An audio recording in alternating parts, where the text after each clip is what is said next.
Hey guys, Alec Torelli. Welcome back to the Hand of the Week. This question comes from John in New York City and actually comes right out of a lesson I did with one of my students.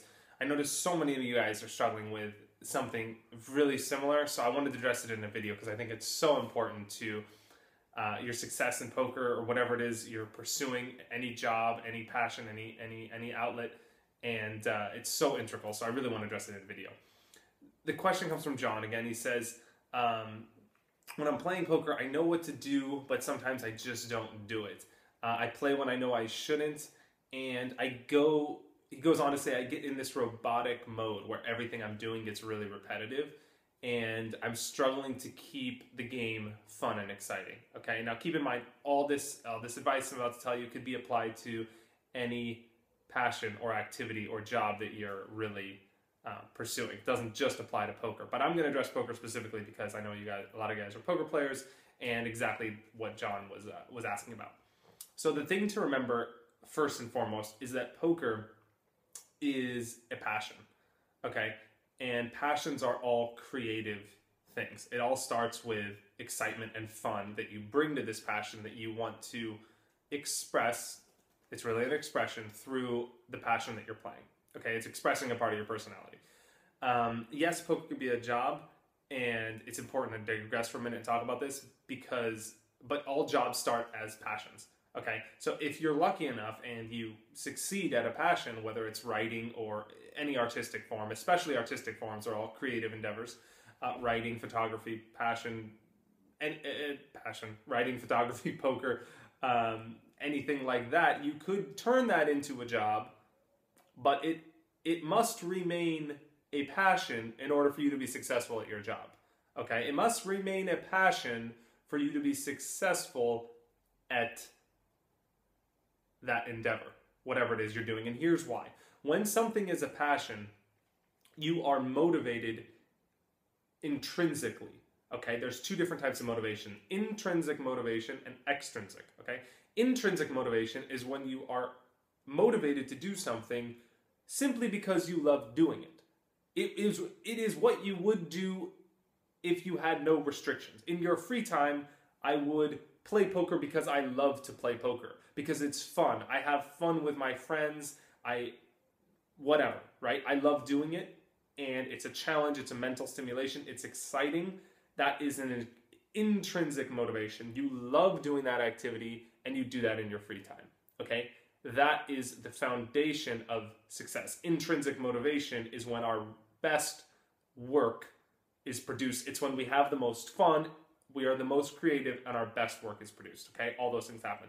When something becomes an extrinsic motivator, when something happens because we're extrinsically motivated, like we want to make money, we want to be famous, we want to have a status symbol, we have an ego attached to our need for success when it comes to poker, those change our motivation from intrinsic to extrinsic, okay? Now our motivation is extrinsic.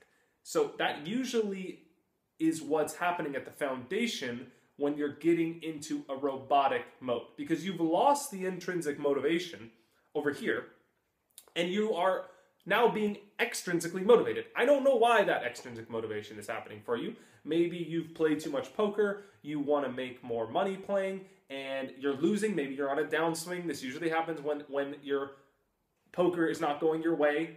Again, it could be applied to another hobby, another passion, writing. You're struggling writing, you're not in that creative flow. And now your motivation changes from, I want to express myself through my writing, I want to play poker because I love it, to I want to produce that book that I need to produce because that's what success is. Or I want to make more money because that's what success is in poker. Or I want to be famous and win a tournament, and you're hitting against a wall because it's frustrating that you're not achieving those results. But you're not achieving those results because you're not having the right motivation. So it's this perpetuation that's happening here, okay? So we need to step back here and we need to come out of this direction and go back in this direction, all right? So that is extremely important to understand. Now, why is creativity important? Creativity is allowing this intrinsic motivation to happen, okay? Creativity is your fuel for you to produce your best work. It really does three things that work synergistically. It allows newness from learning through different situations. Okay, so when you're in a new situation, in poker, in writing, whatever it is, you're writing about a new topic, you're in a new situation in poker, you're playing a new game, you haven't played a hand this way before, you're playing a different limit. That's why when you move up in limits, the game becomes exciting again. Why? Because it's new. It's something different. You haven't been there before, and it's exciting. That newness allows us to bring creativity to our game. It allows us to produce our best work. Okay. Secondly, it really ties in with learning. When we are playing a game we've never played, we're playing a new limit, there is new opponents, there's new situations, there's new variables, and that learning inspires your best work. It really inspires you to play the game and to do that activity in a better way than you've done before, and to do it in a different way. Okay, it challenges you and puts you outside of your comfort zone, outside the box, to force you to overcome a new obstacle. These two things, newness and learning, they make the game fun. And those are really the three things that tie into creativity: newness, learning, and fun. When fun happens, you enjoy the game. Now you're intrinsically motivated again, and you start playing your best. You produce your best work. You reach the goal that you've been trying to reach over here, that has become the overwhelming priority in your purpose in why you're playing the game. So how do we access the creativity? Okay, now we know what to do. We know what makes the game fun and exciting. We know the motivators we need. How do we do it? Okay, so we know creativity is the foundation, but how do we consciously manifest that creativity? Okay, consciously manifest is what we're trying to do here. We are trying to make the game how it was when we first started playing. How do we make our passion that we've been doing? I've been doing this for 11 years. How do you make it what it was when you were first starting? How do you go on a first date every day for forever, right? That's really what we're so attracted to by something when it's new, when it's exciting, okay? So we need to do the things we did when we first started playing that caused us to love the game so much. We need to be in a new situation to learn. So here's an example. I was waiting for a game during the summer, the World Series of Poker in Vegas. I was waiting for a game to play in the Big No Limit game in the Aria. And while I was waiting, I had like an hour or so, I saw a 1-3 limit game that was being spread. A 1-3 limit, the buy-in's like $300. And it was 8-game mixed. I haven't played any of the games before. I didn't even know the rules. Didn't even know the games existed. They played all these weird variations.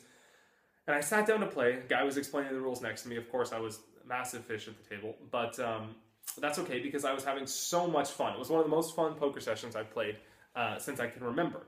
Why? Because everything was new and I was learning. So I was consciously creating that, I was consciously manifesting that creativity, that newness and excitement in my approach to poker by putting myself in a new situation where I could learn and have fun. So that when I went to go play the Big No Limit game, I was in this mindset of flow. I was in this mindset of excitement about the job that I have, about the activity that I'm doing. Now, even if I wasn't playing the same game, I was challenging my view on poker.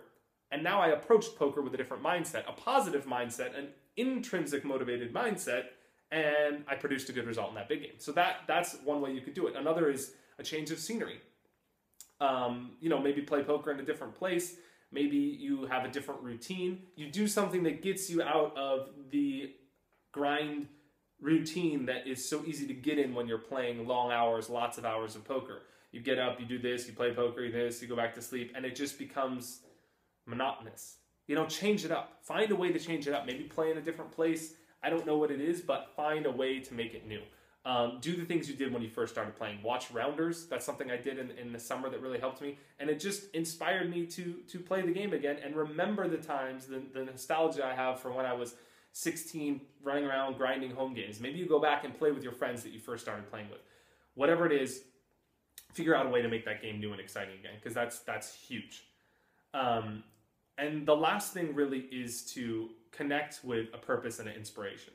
So really what we're doing here is we're breaking down the levels of fundamentals you need to make this game fun and exciting. Okay, so on the top we have the superficial levels, which are the results that that haven't been achieved because we haven't been doing the things necessary. Below that is the motivators. Then we have creativity, the newness, fun, and learning. And underneath that, really the base level of our overall motivation is meaning and purpose. Okay, so when you're poker playing, when anything you're doing, when any endeavor you're doing really lacks meaning and purpose, it's very hard to continue that, to keep that fire going for a long period of time, right? Look at a date you go on with someone and there isn't really anything there between you guys, and that relationship just sort of fizzles away, right? It either has to go somewhere and progress towards a long-term relationship, marriage, kids, family, or it just kind of, there is only a fixed amount of time that that relationship could stay together without falling apart. It's really inevitable that the relationship is going to fall apart, and it's really the same thing that happens with poker or with any other passion. If you don't have somewhere you're going, you don't have a reason that you're doing it, it's really hard to keep that fire going. It's really hard to keep that fun be the motivator for your passion, because as you get better, it starts with fun, right? It starts with, hey, I want to go, do something with my friends this weekend. I want to go play a game. I want to go play poker with them. But after you've played for years and years and years, you start to take the game more seriously, and you start to want more. You start to demand more of yourself. You want to progress. Okay, you either have to be learning and improving, or you're stagnant. And when you're stagnant, you're only going to remain stagnant for a little while before you go backwards and you hit your head against a wall and it becomes frustrating.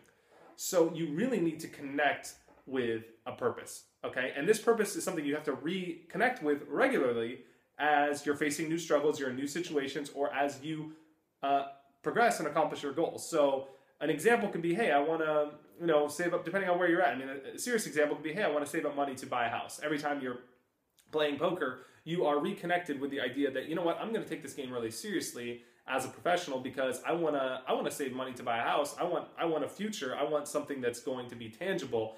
And when I go to the table, I'm serious and ready and focused.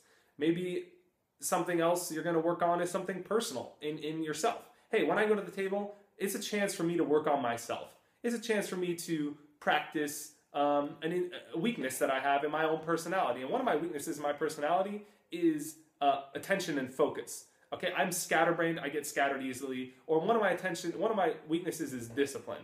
I am prone to tilting, and I want to work on my discipline as a human being, and I'm going to work on that through my poker. So now you have a purpose when you go to the table. Now you have a focus every time you go, and when you take that with you to the table, you're going to produce a better result now. Because now you're not just going to haphazardly play poker, and it gets boring and repetitive, and you almost feel like a slave a little bit, like you have to be there when you really don't. It's something that you should enjoy doing. And now you're going there with a new mindset and focus that's going to take your game to the next level. It's going to make you prepared to play the best you can. It's going to bring more fun and excitement into your game, and you're going to produce the results you're wanting. Hope that helps. Subscribe to the blog, new content every week. When you do subscribe, you'll get an email. Respond to the email. Let me know your questions. I want to answer them on future videos. So see you guys next week. Peace.